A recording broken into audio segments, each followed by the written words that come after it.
कंसाचे शिर घेऊन ते भगवान कोटी जात होते। माता देवकीच्या मंदिराकडे कळ्या सुटल्या।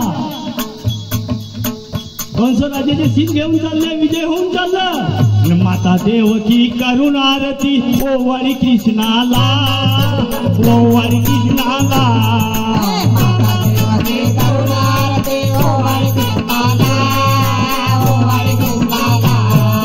कंस राजाचे शिर देवाने ठेवले आरतीला गा, ठेवले आरतीला।